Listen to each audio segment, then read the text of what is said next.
Obrigada, Silvana. Obrigada, amada Igreja, por esta oportunidade. E como podem ver, eu sou mesmo portuguesa, tá? Então, qualquer dúvida de alguma palavra, eu prometo que eu não estou a dizer nenhuma palavra errada. Até porque, como cristã, esposa de pastor, também tenho que ter o cuidado.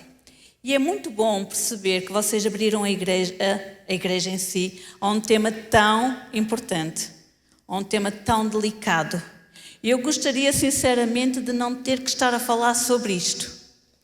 Porque se eu não tivesse que falar sobre isto, é de sinal que não existia. Mas, infelizmente, existe. E muito mais perto do que aquilo que nós pensamos. Então, eu vou começar exatamente até porque temos um tempo, se eu tivesse que falar muito sobre o tema, acho que 3, 4 dias ficaríamos aqui a fazer diretas, tá? Então, eu vou começar, como disse, sou educadora Master em Exipagem, Educação Sexual, Emocional e Prevenção ao Abuso Sexual. Sou também educadora em Sexualidade Integrativa, onde falo para casais também sobre esta temática. E, recentemente, que eu tive que começar a habituar, escritora.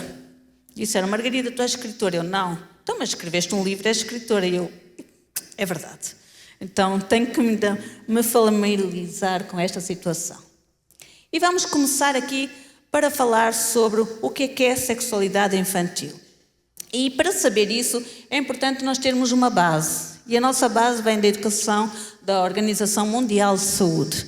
É um tema aqui que eles colocam para todas as cidades, para todos os países. Então, a sexualidade infantil é parte integral da personalidade de cada um e é uma necessidade básica e um aspecto do ser humano que não pode ser separada dos outros aspectos da vida. Sexualidade não é sinónimo de coito e não se limita à presença ou não de um orgasmo. Sexualidade é muito mais que isso. É a energia que motiva a encontrar o amor, o contacto e a intimidade e a expressar-se da forma de sentir, na forma das pessoas tocarem ou serem tocadas. A sexualidade influencia pensamentos, sentimentos, ações e interações, tanto na saúde física como mental. Então, se a saúde é um direito humano fundamental, a saúde sexual também deveria ser considerada como um direito humano básico. Até porque, como cristãos, nós sabemos perfeitamente que Deus nos conhece ainda antes da nossa formação. Deus já tinha planos para nós e a nossa sexualidade vai falar exatamente também sobre isso. E é preciso nós entendermos aqui que falar sobre sexualidade é diferente de falar sobre sexo. Quando nós falamos de sexo, só se refere aos órgãos genitais masculinos e femininos e a uma relação sexual em si. Tá? Então, já a sexualidade é a energia que há no ser humano que o leva à busca do prazer em todas as áreas da sua vida. Todas. Tudo aquilo que nós fazemos, já estamos a exercitar a nossa sexualidade porque nós nascemos com ela. Está ligado ao modo como pensamos, sentimos, agimos, interagimos. Envolve vários aspectos físicos, mentais, espirituais, sociais, financeiros, psicológicos, políticos, históricos e por aí adiante. E influenciado por tudo que nos cerca, é a dimensão central do ser humano. Nós não podemos viver sem uma sexualidade. Então vamos aqui agora fazer uma divisão. O texto era muito grande, então vamos explicar através destas palavras que sexualidade é afeto, prazer, carinho, gestos, comunicação, toques, valores, sexo. Sim, o sexo está incluído na nossa sexualidade, mas nos adultos. As crianças ainda não têm o sexo formado, a não ser que sejam expostos a isso com idade tenra, mas por norma elas só adquirem depois da puberdade. Reflexão, aprendizagem, autoestima e por aí à frente. Então é através do exercício da sexualidade que eu percebo o meu valor e o valor do outro. Alguém aí tem uma nota na carteira? Uma nota de 50, alguém tem? Vem cá à frente com a nota, por favor. Uma nota de 100, alguém tem? Ih, pastor Ricardo, eu acho que a igreja está pobrezinha. Temos que orar mais para ver se... Uma nota de 50, uma nota de 100, alguém tem? Boa, vem cá, se faz favor. Aqui, podem ficar aí? Eu acho que já vou ter jantar. 150 já dá uma boa refeição. Por favor. Então pronto, aqui ao lado, se faz favor. Nós estamos a falar de valor. E eu preciso. Irmão generoso. Não, já não é. Então, essa nota tem valor. Nós estamos a falar que eu tenho que perceber o meu valor e o valor do outro, certo? Então, essa nota tem valor. Vocês conseguem, através dessa nota, comprar alguma coisa? Sim? Então, agora amassa a vossa nota. Amassa. Mostra a nota amassada. Essa nota continua a ter valor? Vocês podem ir ali fora, comprar alguma coisa com ela? Então, atira a nota ao chão. Pisa a nota. Pega a nota. Abre com cuidado. Essa nota tem valor? Sim. Continua a ter valor? Vocês conseguem continuar a comprar coisas com ela? Mas não digam ao senhor da loja o que é que fizeram com ela, tá bom? Talvez ele não aceite. Mas é isto que nós estamos a falar. O nosso valor está em Cristo que nos criou. E ninguém pode tirar esse valor de nós. É como uma nota. Vocês amassaram, vocês pisaram-na, mas não foi isso que tirou o valor dela. Então a nossa vida também é assim. Nada daquilo que nos façam ou nada daquilo que nos digam vai tirar o valor que nós temos, tá? Podem sentar, eu ofereço a nota para vocês. Eu sou generosa, tá? Podem sentar.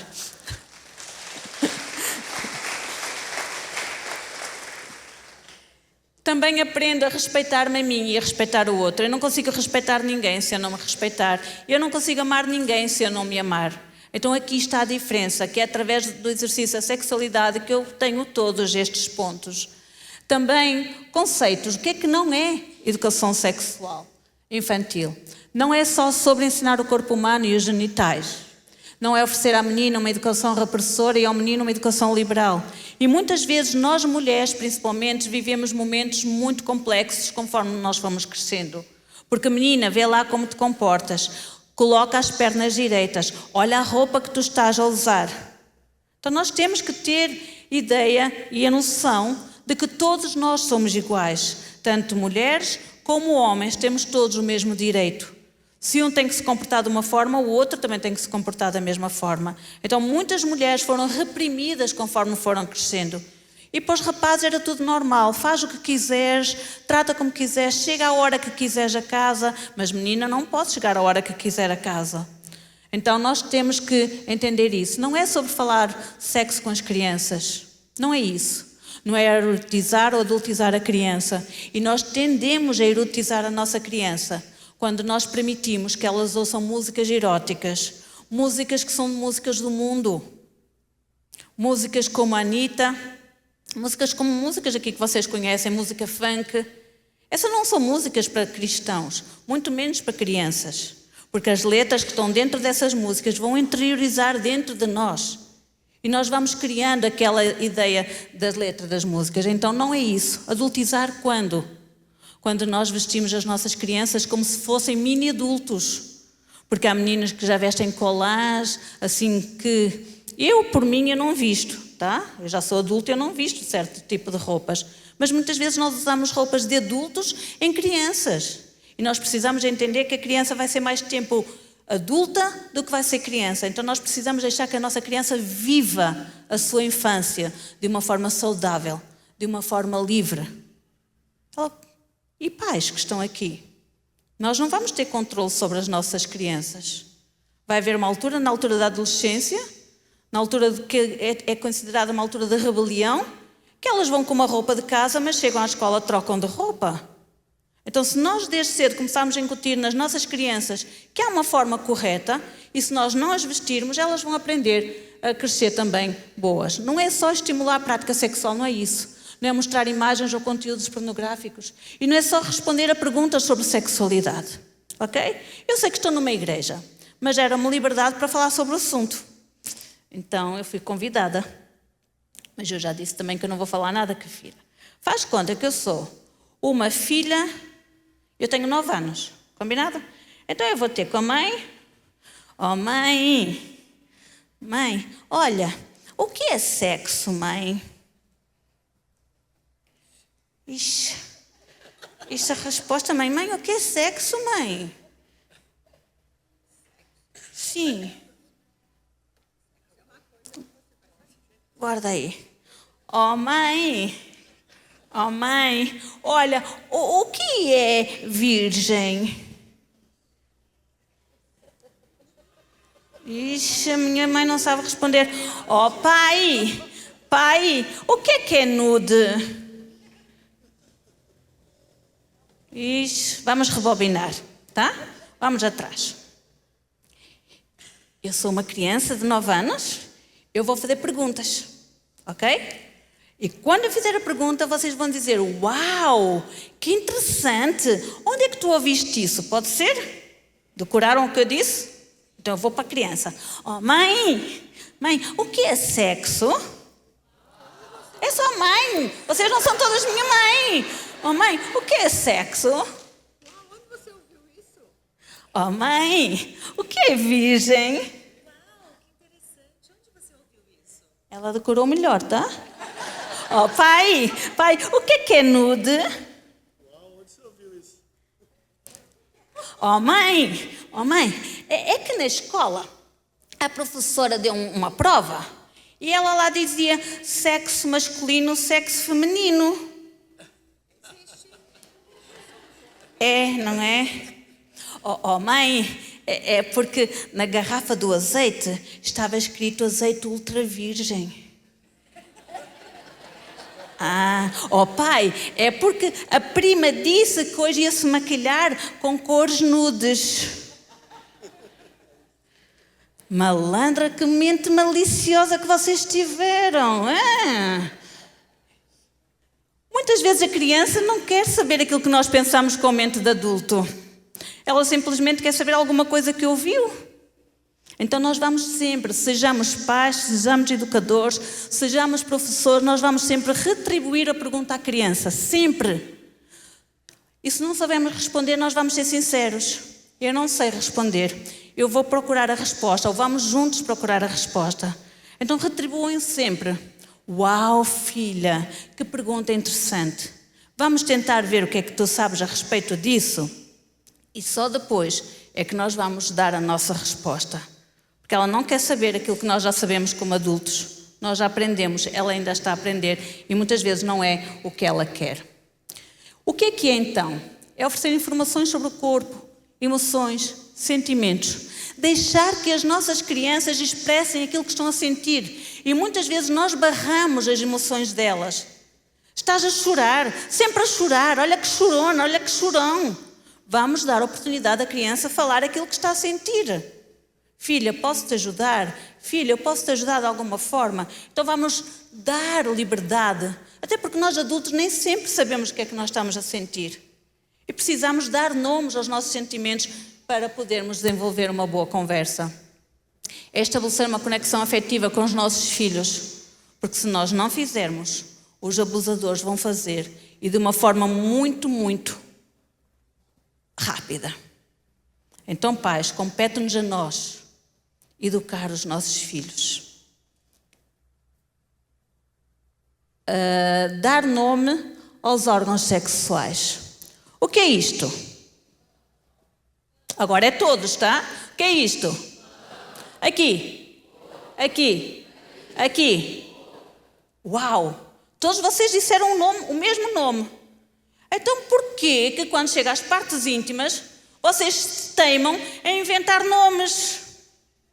Periquita, florzinha, biscoito, torneirinha, mangueirinha, pinto, piu-piu. Eu um dia vou escrever um livro só sobre os nomes das partes íntimas. Pastor, eu sei que estou numa igreja, tá? Mas Deus fez-nos com todos os órgãos. Eu não tenho culpa que Deus tenha criado os órgãos. Então, se Ele criou, eu posso falar. Então, é muito mais simples nós dizermos às nossas crianças que os rapazes têm pênis. Simples. É mais fácil do que clavícula, do que tornozelo. Nomes complicados. Pênis é muito mais... Não é ténis, é pênis. Tá? Pênis. Aqui temos o bumbum, aqui temos mamas, porque vem de glândulas mamárias, vem de dar de mamar ao bebê, vem de câncer da mama. Então o nome mais correto é mamas. E as meninas têm... Erraram. As meninas, a vagina nós temos, mas a vagina é cá dentro. Só os médicos a conseguem ver com aparelhos. A vagina é onde vão ser os bebés, é onde sai a menstruação. A parte de fora chama-se vulva. É o nome correto. Então será muito mais simples nós ensinarmos desde cedo o nome correto. E quando nós ensinamos o nome correto, nós estamos a proteger as nossas crianças mais do que aquilo que vocês possam imaginar. Porque se elas aprendem que é um biscoito, vai dizer: o tio lambeu o meu biscoito, o tio mordiscou o meu biscoito, tira de outro pacote. Quando ela está a pedir socorro desde o início. Então se nós ensinarmos que é vulva, ela vai dizer: o tio lambeu a minha vulva, o tio mordiscou a minha vulva. E aí nós podemos ajudar as nossas crianças. Então vamos ensinar desde bebês o nome correto. Tá bom? Aqui. Ensinar a criança a proteger-se do abuso sexual. Ensinar a criança a conviver com as diferenças. Nós até podemos não concordar com aquilo que a outra pessoa faz, mas nós temos que respeitar. Porque Deus manda-nos também respeitar toda a gente. Podemos não concordar e devemos não concordar em alguns aspectos. Ensinar a criança a ter uma imagem positiva do seu corpo. Filha, tu és lindo. Filho, tu és lindo. Ai, o cabelo, que horror. Não dá para pentear esse cabelo. Quando nós dizemos isto à criança, nós estamos a dizer que o cabelo dela é horrível. E ela vai crescer a pensar: a minha mãe fica triste comigo quando vem ajudar-me. Então ela começa a ter ideias negativas a seu respeito. Então quando é que começa a educação sexual? E Salmos 127, 3 vai nos dizer também: eis que os filhos são a herança do Senhor e o fruto do ventre do seu galardão. Então desde o ventre nós também podemos proteger as nossas crianças. Então a educação sexual começa no útero da mãe e só termina com a morte. É um processo ininterrupto. E é através dela que vamos formando a nossa opinião, desfazendo-nos de coisas que ficaram superadas dentro de nós e ao mesmo tempo transformando o nosso pensamento. E vamos ter aqui algumas diferenças entre sexualidade infantil e sexualidade do adulto. Na sexualidade infantil, a criança tem somente o desejo de se conhecer. O adulto nem sempre. O adulto vai em busca de um parceiro sexual. A criança não tem maturidade física nem psicológica para um relacionamento sexual, para uma relação mais íntima. O adulto tem, ou depende do adulto, não é? Há uns que não têm. Então, maturidade física o adulto possa vir a ter, ou os adolescentes. Na criança não existem hormonas sexuais. Hormonas sexuais normalmente só aparecem a partir da puberdade. No adulto não. No adulto já começam a ter, já têm. A criança toca sem intenções. Nem sempre o adulto vai tocar sem intenções. Vai tocar com intenção. Normalmente quando eu dou as palestras às crianças, no final elas querem vir abraçar-me.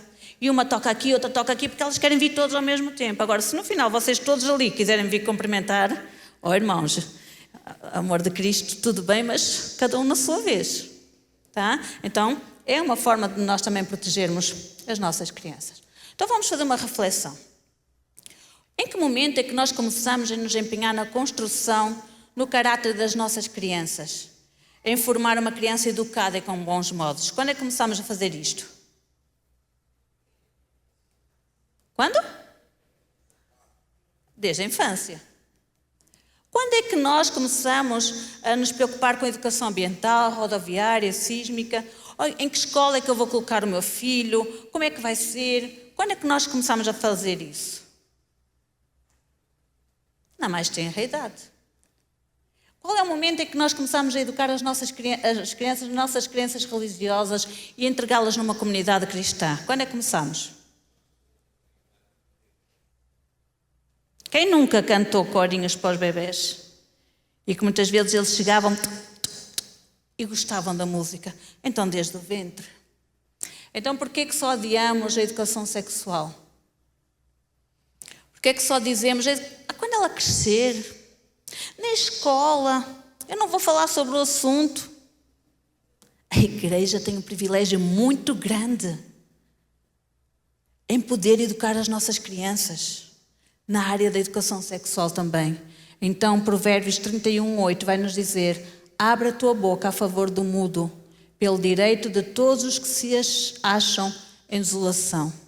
Se a criança não consegue falar, nós vamos também abrir a nossa boca com elas. Então, o que é o abuso sexual? O abuso sexual é definido como o envolvimento de uma criança em atividade sexual para a qual ela não tenha total compreensão, sendo por isso incapaz de dar o seu consentimento informado ou para o qual a criança não esteja desenvolvida física e mentalmente preparada. A criança pode ser abusada por ambos, quer por adultos, quer por outras crianças que estão numa posição de responsabilidade, confiança ou poder sobre a vítima. Um adolescente pode abusar de uma criança. Um adulto pode abusar de uma criança. Mas quando é crianças da mesma idade, ali crianças 6 com 6, isto não se chama abuso sexual, isto chamam-se jogos sexuais. E porquê? Nós temos que entender uma coisa. Das 3 às 3, das 3 uma, das 3 2 ou outras situações. Muitas vezes essa criança pode estar a fazer isso com outra criança, porquê? Ou porque ela está exposta à pornografia. E hoje é muito fácil as nossas crianças acederem à pornografia nos celulares. Muito fácil. Porque infelizmente o celular hoje em dia é a babá. É as novas babás das nossas crianças. O meu filho de 13 anos não tem celular ainda. O meu filho de 13 anos não joga, não tem redes sociais. O meu filho de 13 anos não joga muitos jogos que as nossas crianças estão a jogar, que é só a partir de uma certa idade. Quando nós permitimos que os nossos filhos joguem jogos, quando nós permitimos que os nossos filhos já acedam às redes sociais, e ele não é uma criança infeliz, é uma criança com limites. Nós temos que dar limites aos nossos filhos. Hoje em dia não é tudo educação positiva. Há sim, mas também há limites. Se nós não dermos limites, elas não vão crescer de uma forma saudável. Então nós temos de ter atenção àquilo que os nossos filhos estão a ver. Então, ou porque a criança está a consumir pornografia, ou porque a criança está a ser abusada e só está a fazer no outro para poder entender aquilo que lhe fizeram, ou porque a criança está a assistir os pais a terem relacionamentos sexuais no mesmo quarto, no mesmo compartimento onde ela está a dormir. Porque nós muitas vezes temos o sono REM, nem estamos lá, nem estamos cá. Então nós precisamos ter atenção.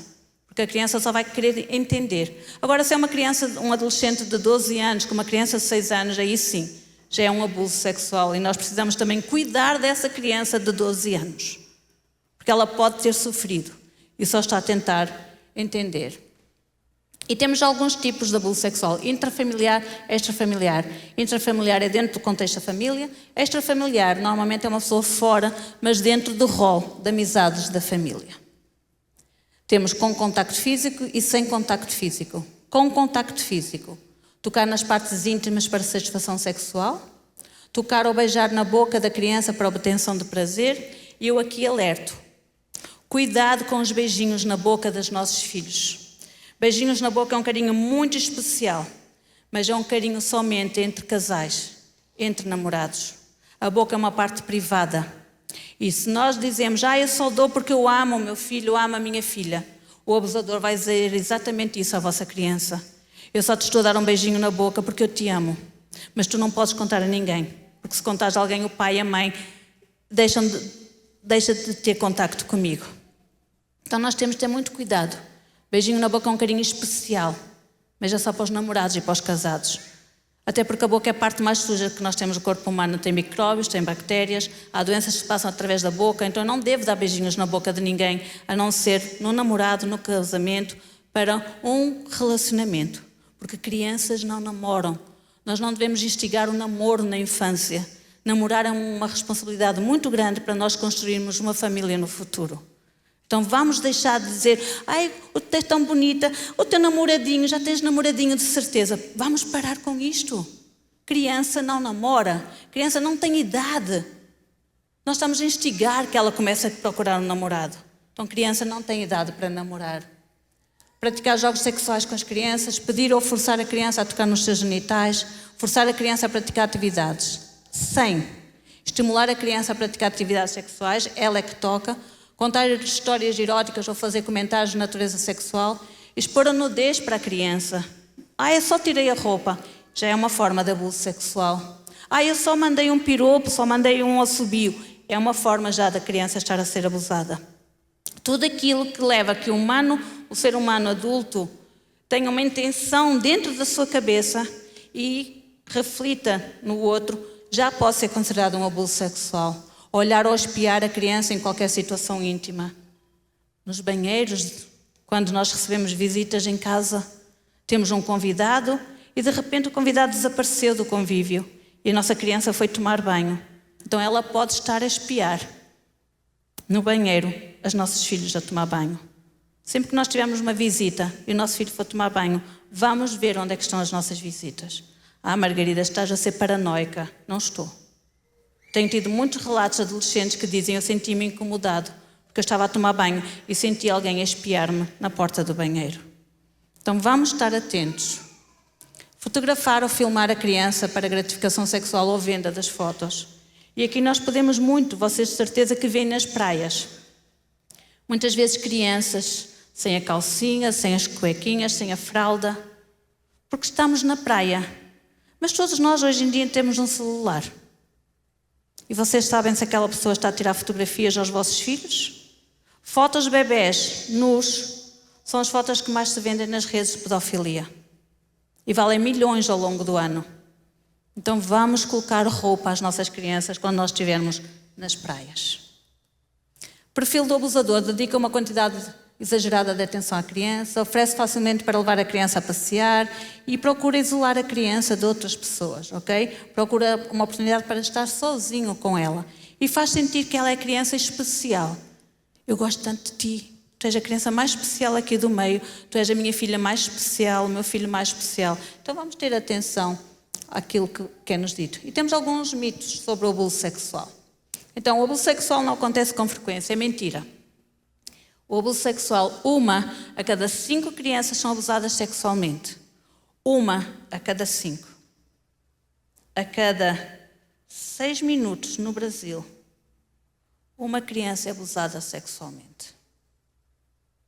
É um número muito elevado mesmo. Então, nós temos que perceber, tanto no Brasil, como em Portugal, como nos Estados Unidos, a estatística está 1 a cada 5 crianças. Quer dizer que dentro desta sala, 20% de nós poderá ter sofrido de algum tipo de abuso sexual. O abuso sexual deixa sempre marcas no corpo da criança. Mentira. O estupro, sim. O abuso sexual deixa marcas físicas. Os abusadores sexuais são pessoas estranhas. Mentira. 85 a 90% dos agressores sexuais são pessoas conhecidas da criança. O abuso sexual infantil acontece apenas em classes sociais. Em algumas. Mentira. Acontece desde os mais vulneráveis aos mais ricos. E em Portugal, na altura da pandemia, o maior número de queixas de abuso sexual para a PAV, que é o centro, é como se fosse o Conselho Tutelar, é o centro de apoio, foi da classe média alta. Não foram os pobres, foram classe média alta. A criança inventa que está a ser abusada, também é mentira. 92% falam a verdade, só 8% inventam, sendo que 3/4 dessas histórias inventadas são induzidas pelo adulto, ou em alguma questão de divórcio. Diz ao juiz que o pai está a abusar de ti, que assim vives comigo. Diz ao juiz que o padrasto abusa de ti, porque assim vives comigo, e por aí adiante. As nossas crianças não são bolas de ping-pong. As nossas crianças, são filhos tanto da mãe como do pai. Então nós vamos ter atenção que a criança não tem que ser um jogo na discussão da mãe e do pai. Sei muito bem proteger a minha criança, ela não corre o risco de ser abusada, também é mentira. Vocês não estão 24 horas por dia com a vossa criança. E mesmo dentro de casa, vocês não têm o controle total. O abuso sexual só acontece dentro da própria casa, não acontece. Nós vemos que acontece em escolas, em desportos, em acampamentos, em igrejas. Margarida, tu escreveste ali igreja? Escrevi, pastor. Escrevi. E aqui, muito rapidamente, dos 8 aos 21 anos, eu fui abusada sexualmente. Abusada e estuprada por algumas pessoas. Aos 8 anos por um pai, dos 9 aos 10 anos pelo padre da instituição que eu vivia enquanto criança, aos 12 anos pelo meu padrasto, aos 12 anos por mais 3 homens diferentes do contexto familiar, aos 13 anos eu conheci um casal pastoral onde eu me converti, que me criou como filha, e eu fui viver com eles, só que esse pastor começou a abusar de mim dos 14 aos 21 anos. Aos 15 anos vou passar férias com a minha mãe, o meu irmão estava lá e o meu irmão estuprou-me. Portanto, o meu pai estuprou-me, o meu irmão estuprou-me e dos 8 aos 21 anos eu fui abusada por 8 homens diferentes, incluindo dentro da igreja, por um pastor que me criava como filha. Então o abuso sexual acontece mais do que nós pensamos e dentro das igrejas também. Por isso o importante, e eu agradeço à igreja ter dado esta oportunidade de abrir portas, porque às vezes pensamos que é só no mundo lá fora. Não é. Eu não vou perguntar, mas se eu agora perguntasse quantos aqui já sofreram abuso sexual, eu tenho a certeza que muitos, alguns, iriam levantar a mão. Porque é uma realidade nua e crua e mata. Como identificar então se uma criança está a ser abusada? A criança sempre nos conta que estão a ser abusadas, mas usam as palavras como último recurso. Sinal pode ser percebido por outra pessoa e sintoma é aquilo que só a criança sente, é a queixa que ela relata. Então, vamos tentar aqui muito rapidamente ver alguns. Físicos, odores, cheiros incomuns nos genitais, hematomas e sangramentos, hematomas nos braços, no pescoço, infecções sexualmente transmissíveis, HPV, de alto risco, candidíase. Então nós temos uma série de doenças. E uma criança não é normal apanhar essas doenças se não tiver a sofrer abuso. Eu apanhei HPV de alto risco por conta desse pastor. Há 4 anos eu tive que retirar todo o útero, tive que fazer uma esterectomia total, porque já estava aí para câncer. Então eu tive que retirar tudo por conta do vírus. Distúrbio de sono, pesadelos, presença de sêmen, gravidez. E aí entra o CERVI. Aí entra a gravidez na infância. Entra porque são crianças que foram estupradas, foram violadas. E é preciso alguém que as acompanhe. Cognitivos, baixa concentração, baixo ou alto aproveitamento escolar, problemas de memória, refúgio na fantasia, emocionais psicológicos, medo, vergonha, culpa, raiva, perturbação, stress pós-traumático. E o abuso sexual é dos piores traumas que existe para a humanidade. Só está equiparado ao trauma de pós-guerra. Não tem outro trauma pior do que o abuso sexual. Então nós temos que ter muita atenção. O que é que nós estamos a fazer com as nossas crianças? O que é que nós estamos a fazer com os nossos adolescentes? Que trauma é que elas vão viver? Muitos acabam por se matar. E vamos ver aqui já.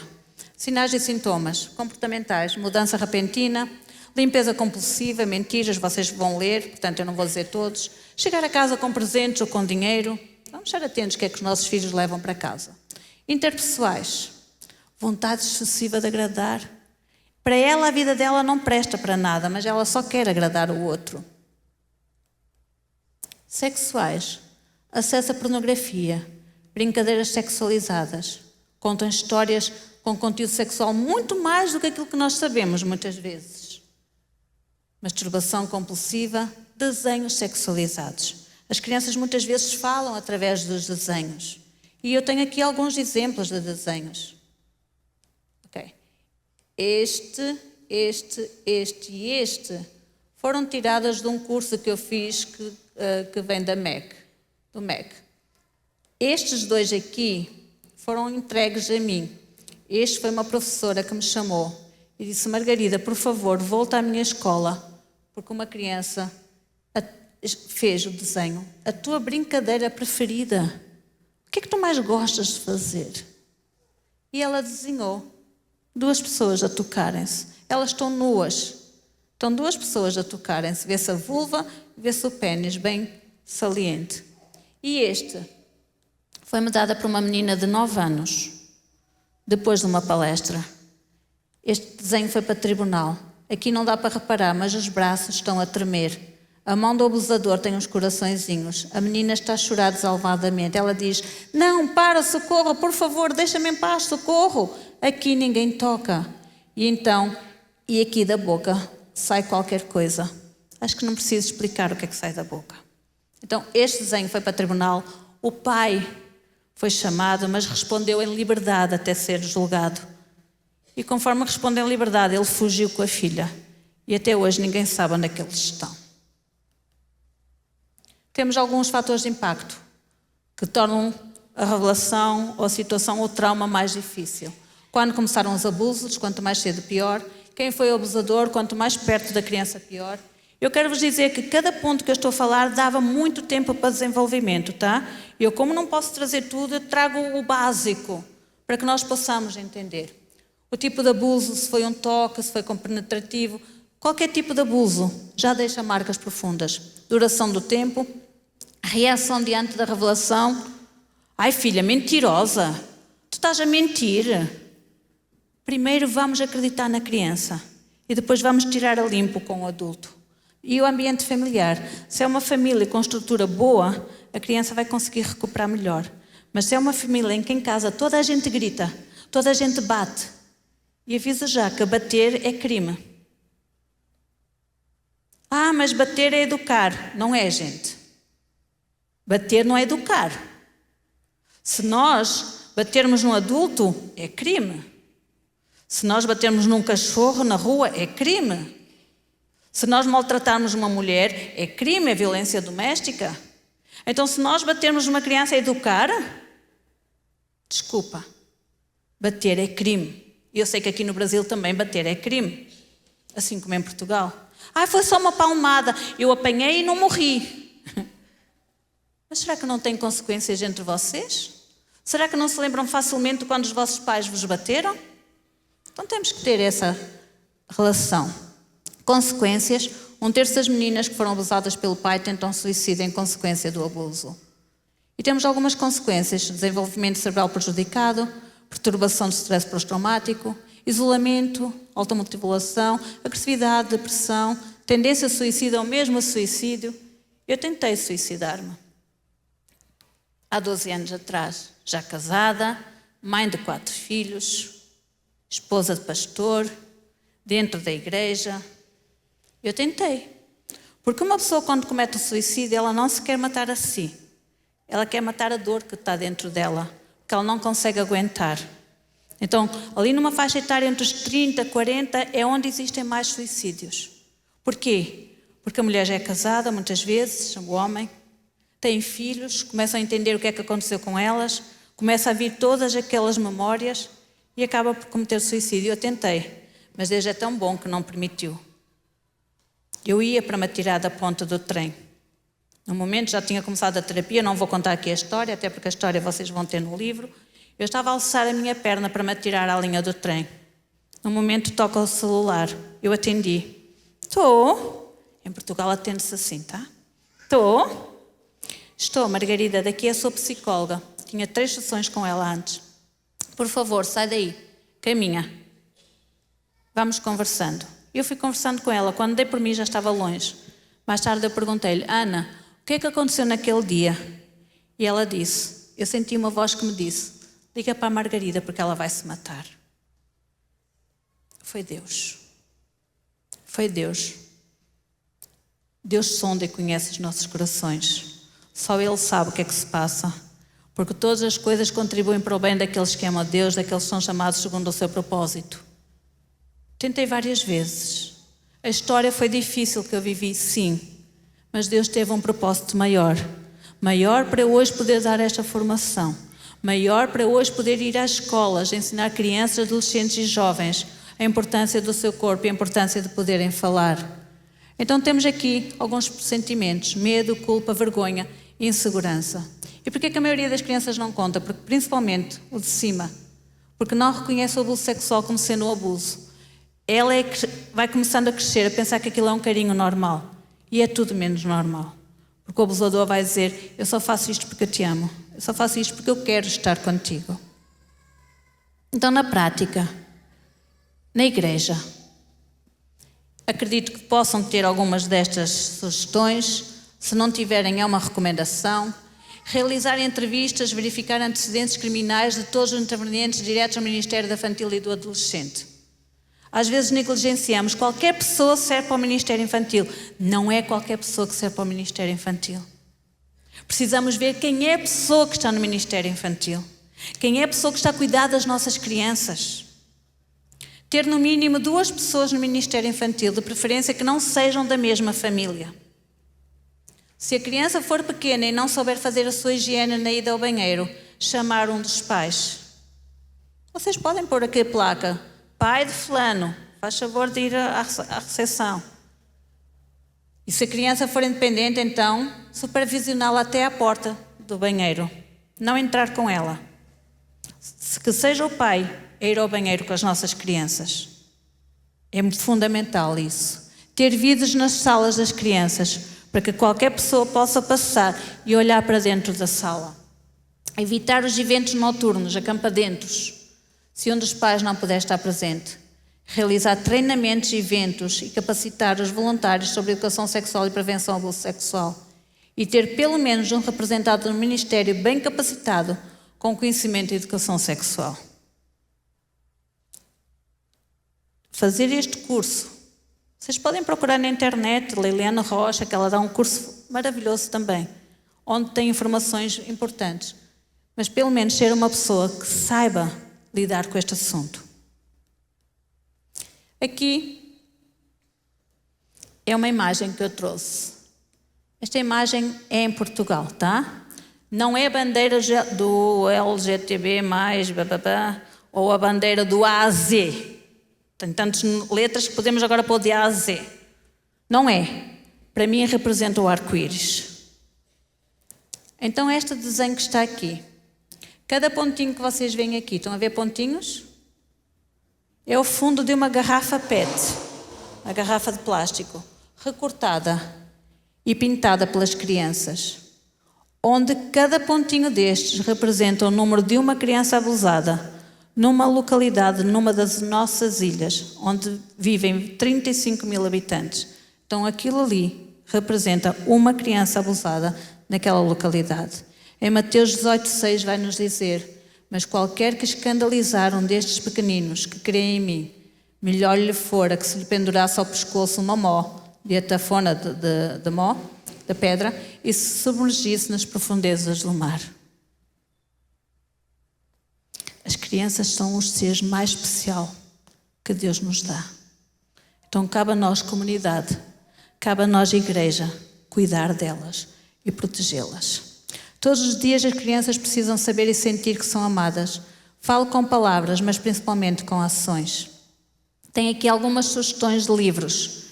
Este aqui é para crianças dos 6 aos 12 anos. Tem aqui o QR Code que vocês podem pedir. Tem este aqui que é a conversa íntima para adultos, para a reconstrução da sua intimidade também. Tem este aqui que fala como falar sobre sexualidade com as crianças. Tem este que se encontra aqui no Brasil, que para mim eu considero um dos melhores livros que fala sobre esta temática. E tem este aqui. Espera aí, ela é parecida comigo. Ixi, ela é parecida comigo. E é isto que eu quero chegar aqui. Livro Pérola. Eu trouxe alguns exemplares que estão lá em cima. Livro Pérola. A minha autobiografia. Um livro que demorou 4 anos a ser escrito. Já existe um antes, que é Pérola só, mas aquele Pérola foi escrito por uma missionária, Alerte Castro, brasileira, que vive em Portugal. Ela escreveu a minha história de uma forma romanceada. Mas houve assim uns grilos falantes, sabe, pastor, aqueles grilinhos que às vezes vêm aqui ao ouvido?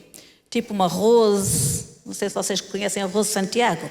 É, tipo uma Rose que diz: Margarida, tens que escrever a tua história. Tipo um marido que diz: amor, está na hora de tu escreveres a tua história escrita por ti. Tipo a quem escreveu o prefácio, Eliane Melo, que é daquelas 2 livros ali. Margarida, tens que escrever. Tipo uma psicóloga que me acompanha. Sim, eu tenho psicóloga também. Psicólogo não é para malucos. E se for, tudo bem, eu sou maluca. Eu prefiro continuar maluca. Mas psicólogo é para os corajosos, para aqueles que têm coragem de procurar ajuda, para resolver os problemas que estão cá dentro. Essa psicóloga também dizia: Margarida, tens que escrever o teu livro. Eu disse: tanta gente. Em janeiro do ano passado, dia 1 de janeiro, eu decidi: eu vou escrever. Já que está toda a gente ali, então eu vou escrever. E num mês eu escrevi o meu livro. Depois disso foi fazer uns apanhados, muda aqui, põe ali. Então retrata a minha história, desde que eu nasci até dezembro de 2025. Conto aqui algumas histórias, porque a minha vida não foi só sofrimento. Não foi. Tem aqui como restaurei o meu casamento, como Deus restaurou e usou pessoas para me ajudarem. E o que é que eu faço hoje? Em 9 anos eu sou presidente da Associação para a Promoção da Prevenção do Abuso Sexual E em 9 anos, vamos tirar 2 de pandemia, 7 anos, eu já dei cerca de 2.500 palestras. Isto até dezembro de 2025, ok? Este ano acho que já estou nos 6, 7 mil pessoas alcançadas, de janeiro até hoje. Então, em 7 anos, eu já falei para mais de 68 mil vidas. Não são números, são vidas. E aqui conta algumas situações. E conta como Deus usou a minha vida. Uma vida que dava tudo para ser perdido. Para hoje, Deus quando transforma, Deus transforma. Deus muda. E este é o Deus que eu creio.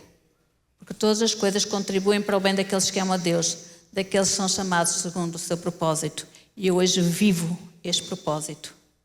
Eu vou de escola em escola, igreja em igreja, falar com as nossas crianças, com os nossos jovens, com os nossos adolescentes, sobre o cuidado e como eles se devem proteger. Porque muitas vezes, sabendo que o abuso sexual acontece a maior parte das vezes dentro de casa, os pais não vão falar com os filhos que aquilo é errado. Então compete à escola, compete à igreja falar sobre esta temática. E vocês estão de parabéns porque abriram a porta para esta temática. Então, o livro Pérola está lá em cima. Se alguém quiser adquirir, também está a ajudar no ministério. Porque eu normalmente não cobro nada para fazer estas palestras em Portugal. Porque eu vou para escolas públicas. Mas ganho sim a oportunidade de levar crianças salvas para Cristo. Para que elas possam ir livres do mal que lhes façam. Então, aqui no Brasil, se vocês tiverem conhecimento de alguém que está a ser abusado, se pastor, alguma vítima vier ter com o pastor e disser: pastor, isto está a acontecer comigo, não nos vamos limitar, irmão, senta aqui, eu vou orar. A oração tem poder, eu creio, mas oração sem ação não leva a lado nenhum. Oração, ora e age. Então agir é o quê? Fazer a denúncia. Diz que sim. Denunciar é um dever de todos nós. E ao denunciar nós estamos a proteger. Criança informada é a criança mais protegida. E eu agradeço muito a vossa presença aqui. E vou fazer uma coisa que eu faço com as crianças, tá bom? As crianças costumam fazer direitinho. Eu quero ver se vocês fazem direitinho também. Então, eu vou contar até 3 e juntos nós vamos dizer a regra de ouro, que é a regra: aqui ninguém toca. Combinado? Não é difícil. Olha lá. 1, 2, 3. Podia ser melhor. Está bem, é um ensaio. Vamos lá. 1, 2, 3. E agora vamos fazer com gestos, que vai ser: aqui ninguém toca. Vamos lá. 1, 2, 3. Aqui ninguém toca. Vamos ter que fazer outra vez porque ali atrás não fizeram. Eu não tenho culpa. Eu estou a vigiar-vos. 1, 2, 3. Aqui ninguém toca. Aqui ninguém toca. E nem vocês podem tocar em ninguém. Porque abuso sexual é crime. E os crimes são pagos na cadeia. Pode haver arrependimento? Pode. Mas nós temos que confessar o mal que nós fizemos. Então que nós possamos proteger e cuidar das nossas crianças acima de tudo. Porque as crianças são o reino de Deus. São aqueles, nós vamos um dia mais cedo, pela lei da natureza. As crianças vão ficar. Então compete a nós proteger e cuidar das nossas crianças, tá? Muito obrigada pelo vosso carinho, pela vossa atenção. E vocês têm um papel fundamental de educar os vossos filhos nos caminhos do Senhor. Obrigada.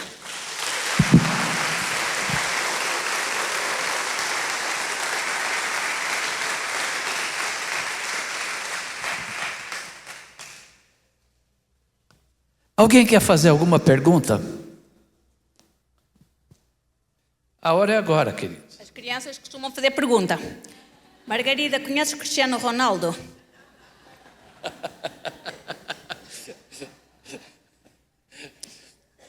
Portanto, essa não vale. Queridos, faça a pergunta hoje, ela vai embora, mas o problema fica. O problema fica. Se você quiser fazer pergunta, está o microfone aí, pode fazer, levantar, Se quiser escrever, escreve, manda, a gente pega ela no final aqui, responde. Mas se você tem alguma dúvida hoje, pode falar. Eu anotei algumas coisas que você falou aqui, Margarida. Ela falou assim, eu vou falar, nós estamos numa igreja. Você tem oportunidade de ouvir isso em algum outro lugar aí? Em algum outro lugar você já ouviu isso? É na igreja, queridos. Esse é o papel da igreja. Não é só juntar povo aqui. É dar subsídios para as famílias, blindar a sua casa. Então é na igreja sim. O problema, sabe qual é? É que tem pais que quando a gente fala disso para o filho, ele vai reclamar. E depois que acontece, vem pedir oração. Então a igreja vai continuar fazendo. Goste ou não goste. Mas nós vamos continuar falando. Tudo que ela falou aqui, a gente tem tomado esse cuidado. E algumas coisas que ela falou ainda nós vamos melhorar, tomar. Vamos procurar melhorar e ter mais cuidado ainda do que já temos. Mas nós estamos cuidando dos teus filhos. Nós estamos cuidando dos teus filhos. Ela disse também, falar de sexo na igreja, é de sexo, é na igreja. Porque, não é? A Bíblia fala de sexo. Aliás, foi Deus quem inventou, não foi criação de homem nenhum. E a gente precisa saber como falar. Agora, se os pais não falam em casa e a gente fala aqui, fica difícil lutar sozinho. O mundo vai distorcer. O mundo vai distorcer. O mundo vai. E o mais importante é que nós estamos em desvantagem, porque você fala uma vez em casa e ele ouve 10 vezes lá fora. Então nós temos que falar 10 vezes em casa, para pelo menos empatar com o que o mundo faz aí fora. E por último anotei, tem idade para namorar? Idade para namorar não tem, mas tem idade para não namorar. Amém? Não tem idade para namorar. Quantos eu vou namorar? Com 15, 18? Não sei. Mas para não namorar tem idade. E você tem que falar isso para o teu filho. Há 15 dias atrás, lá no meu prédio, teve um pai lá que falou, agora minha filha trouxe um moleque para dormir em casa. Pelo menos está aqui debaixo do meu olho. Eu falei, quando você fecha a porta, o olho está aberto lá dentro? Então, queridos, o mundo que nós estamos vivendo é esse. Isso aqui é a realidade do mundo. Ou a gente acorda, ou a gente vai ser acordado por uma notícia ruim. Nós temos que ter consciência daquilo que nós estamos vivendo hoje. Eu louvo a Deus.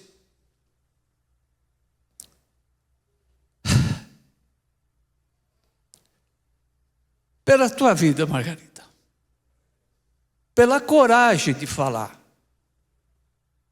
pela coragem de se expor, para que a gente acorde, abra os olhos e faça alguma coisa pelos nossos filhos. Que o Senhor te abençoe, querida. Muito obrigado. Nós vamos encerrar agora um pouquinho, vai ter um cafezinho ali. Vem cá, fala aí, pode falar. Boa noite a todos. Margarida, eu gostaria de saber se você tem índices pelo mundo, na esfera global. Como que acontece em todo mundo? Porque nós no Brasil temos esses índices. E os países que não demonstram como países mais fechados, países socialistas, existe da ONU ou de algum órgão mundial números sobre abuso infantil? Existem. É assim, se nós formos ver aqui no Brasil, e os números que existem são escondidos. Porque vamos imaginar um iceberg. Tem a ponta do gelo em cima, mas por baixo está toda a estrutura. Então a ponta do gelo é só 10% daquilo que se sabe. Em baixo estão os 90% daquilo que não se sabe. E desses 10% que se sabem, é que eles são notificados. Então logo por aí nós podemos ter uma ideia. E há muitos países que não saem informação de forma nenhuma. Mas só aqueles países que permitem que um adulto de 35, 40 anos case com uma menina. E no Brasil foi recente. A história daquele homem em Goiânia, de 35 anos, que casado com uma menina de 12 anos. Então, se nós temos aqui Brasil, que é um país aberto, com essas condições, claro que depois o juiz tinha deliberado soltura da prisão, mas ele depois voltou atrás, porque houve um impacto muito grande. Se no Brasil se pode, agora imagine nos outros países que não há informações. Se nós formos para Portugal, por exemplo, 1 a cada 4 crianças são abusadas sexualmente. Mas não há uma estatística também em Portugal. A estatística que há a nível da Europa, 1 a cada 5. Então logo por aí nós não sabemos os números concretos, porque eles são muitos mesmos. Portanto, se 85 mil crianças são abusadas por ano, é só pôr 90% mais em cima. É colocar 90, dá quê? 850 mais, muito mais. Nós não temos um número específico, tá bom? Não há nada, porque só sabe aquilo que é 10%. E é triste, é uma realidade triste que as nossas crianças sofrem no dia a dia, em silêncio. E nós precisamos, como igreja, matar essa situação. E os joelhos no chão, acima de tudo. Porque a minha esperança é que isto deixe de acontecer. Mas é uma esperança. Enquanto isso, vamos levar as crianças livres para o céu. Não tenho um número. Margarida, uma honra ter você aqui. Já sei uma parte de sua história. Sabemos hoje um pouco mais. Mas a minha pergunta é, por que o abuso paralisa? Por que as crianças que são abusadas, elas se sentem tão culpadas? Você viveu essa experiência. Você pode nos dizer a sensação, o pensamento de como você se sentia durante muitos anos sendo abusada, não podendo falar? O que é essa sensação do não falar, esse silêncio, esse calar? Como foi esse sentimento? Assim, esta é uma dor tão profunda e tão cheia de vergonha e de culpa. Imaginemos uma situação. Faz conta que nós treinamos jiu-jitsu, treinamos boxe, treinamos karatê. São atividades de defesa pessoal, certo? E um dia nós vamos na rua e pensamos, eu sou forte, eu estou a aprender, eu luto, portanto, se vier alguém, eu vou atacar também. É a nossa ideia. Mas chega um momento que nós somos atacados na rua e fazemos o quê? Congelamos. Eu costumo dizer que todos nós temos um monstro dentro de nós até prova em contrário. Eu não sei o que é que eu sou capaz de fazer se alguém fizer mal aos meus filhos. Mas no momento, eu vou saber. O mesmo acontece com o abuso. Muitas vezes nós aprendemos, dizemos que tens que falar, tens que dizer, tens que agir, tens que gritar, dizer não, correr e contar. Mas é muito simples na prática. E na teoria? É muito difícil. Porque dentro... Para já vim da história do meu pai que me estuprou com 8 anos, certo? Que vocês podem ver ali com uma faca apontada ao pescoço, tu gritas, tu morres. Então essa imagem foi a imagem que caminhou comigo durante anos. Até muito tempo depois. Como é que uma criança, sendo abusada, tendo um histórico já lá atrás doloroso, como é que ela vai reagir perante uma adversidade? Ou perante um continuar de abusos? Não tem como. É quase que... sou um objeto, faz o que tu quiseres, já é prática, é normal, tudo é normal. Então nem sempre as crianças vão conseguir reagir. Assim como nós adultos nem sempre conseguimos reagir perante um acontecimento lá fora. E isto basta olhar para uma psicóloga que ia num trem em Portugal e ela foi assediada por um homem. Ela sentada, ele de pé, começou a assediá-la, a falar coisas com ela. E ninguém sabia quem ela é, aquela mulher. E ela paralisou, ela ficou ali quieta. Mais tarde, isto foi filmado, foi colocado nas redes sociais, e mais tarde ela escreveu em baixo, essa pessoa sou eu. Eu sou uma psicóloga. Eu ensino às minhas pacientes como devem reagir. E no momento X, eu paralisei e não consegui fazer nada. Tão simples.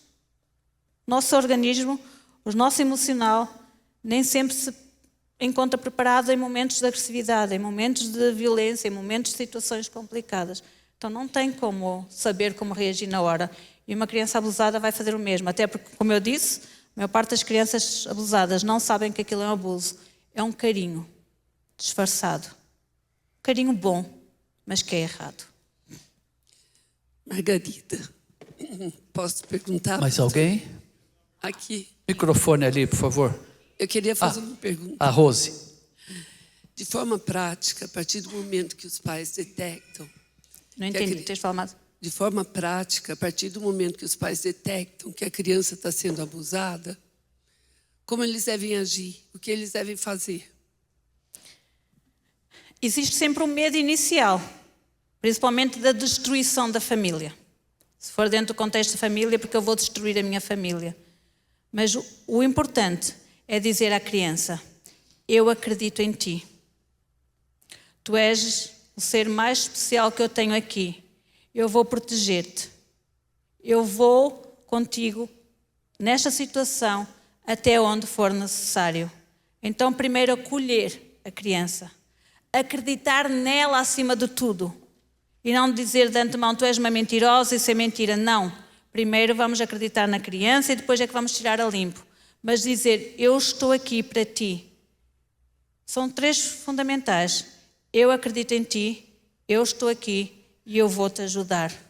E depois fazer todos os trâmites necessários. Ligar o Disque 100, ir ao Conselho Tutelar, todas aquelas redes que vocês conhecem aqui no Brasil, que podem pesquisar e denunciar acima de tudo. Mas sempre acompanhando a criança, sempre acompanhando o adolescente, sempre acompanhando o jovem e sempre acompanhando os mais vulneráveis. Ser a rede de base para com a vítima.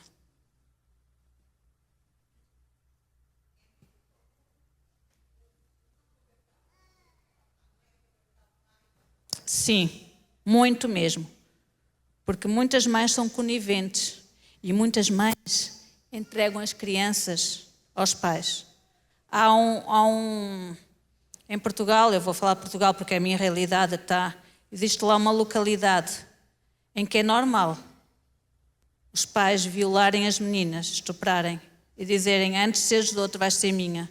E é muito normal a mãe entregar a filha ao pai e aos filhos e dizer: não tens que procurar fora quando tens dentro de casa quem te sirva. Então nós estamos a falar, não estou a falar de há 30 anos atrás, há 40 anos atrás, eu estou a falar de 2026, março de 2026. Isto está a acontecer. E não só em Portugal, aqui no Brasil também acontece. Então muitas vezes a mãe esconde, porque a fonte de rendimento está onde? No pai. Se o pai foi preso, ela fica sem nada. Então preferem dar atenção ao marido, porque o marido é mais importante que os filhos. E infelizmente isto acontece. Então sim, muitas mães encobrem os pais. E até são capazes de deixar, filmar e vender os vídeos das filhas sendo abusadas pelos maridos. É a realidade de hoje em dia. O mundo, pastor, o mundo está podre. Margarida, o meu nome é Branca Flora. Acabaste por me tirar o que estava para dizer, o que acabaste de falar agora, com relação à mãe que entrega o filho ou a filha para o pai.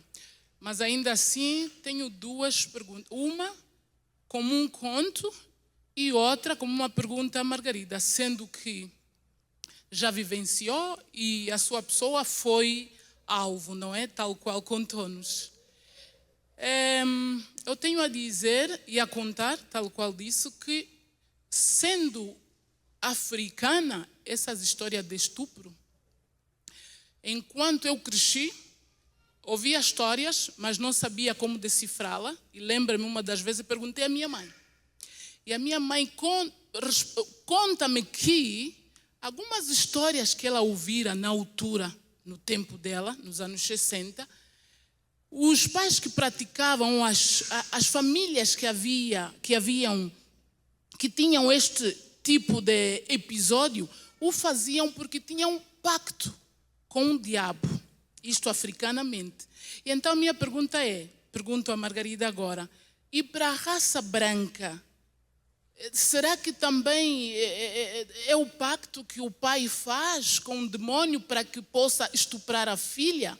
O que acabou de dizer há pouco tempo, já ouvi há coisa de 10 ou mais de 15 anos, lá no meu país, em Angola, em como os cabo-verdianos, por exemplo, têm essas atitudes, esse tipo de comportamento, tal qual disseste, em que ao invés de da filha ir fora, ele é o autor principal. Porém, africanamente, a história é todo um pai que procede desse jeito, é um indivíduo que tem pacto. Mas, nos tempos de hoje, em especial o Brasil, por exemplo, há muitas histórias, e pelo mundo afora. Então, o que significa também o pacto? Ou é um prazer simplesmente que o pai sente pela filha? Eu não chamo isso prazer. Eu chamo isso doentio. Doentio. E não vamos dizer que é uma doença, porque eles querem legalizar a pedofilia. Não é uma doença. É uma maldade pura. Pai que é pai não faz isto. Pai que é pai ama, cuida, protege. E fora do contexto evangélico, eu acredito que possa haver pactos com o inimigo.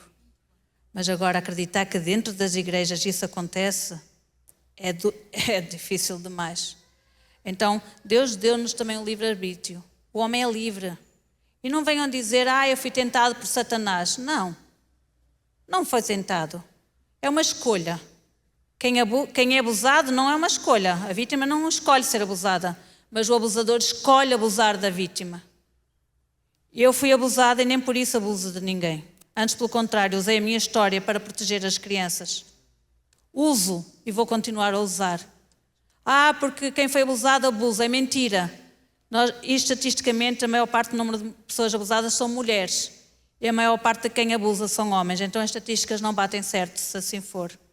Então não vamos por aí. É maldade humana. E não há outra palavra. Agora, se há pacto com o inimigo, claro que o inimigo também vai usar. Mas nós não podemos pôr tudo nas costas do inimigo. Porque o ser humano tem escolha. Eu escolhi não fazer. Eu escolhi proteger. E é o que eu vou continuar a fazer. Boa noite. Só uma parte, Branca. Existem, sim, determinadas seitas que têm pacto com o diabo e oferece o filho em sacrifício. Você vai lá na Bíblia, vai ver a história de Moabe lá, depois a gente conversa. Mas isso existe e a gente sabe que existe mesmo, né? Eu já ouvi falar até que na maçonaria existe isso. Então, é um assunto aí para a gente levar. Tem uma pergunta ali, depois nós vamos ter que encerrar, queridos, porque senão nós não vamos ficar aqui até... Pode falar. Boa noite a todos, boa noite, Margarida. Obrigado por essa oportunidade. Você é maravilhosa. Isso que você nos contou aqui é um exemplo de vida e é muito gratificante para mim estar aqui, presenciando isso. Parabéns pela sua atitude. Eu queria colocar uma pergunta aqui em nome dos jovens que estão aqui, porque os jovens têm segredos entre si, não é verdade? Muitas vezes eles contam para o amigo uma situação, uma história, um desejo e não contam para os pais.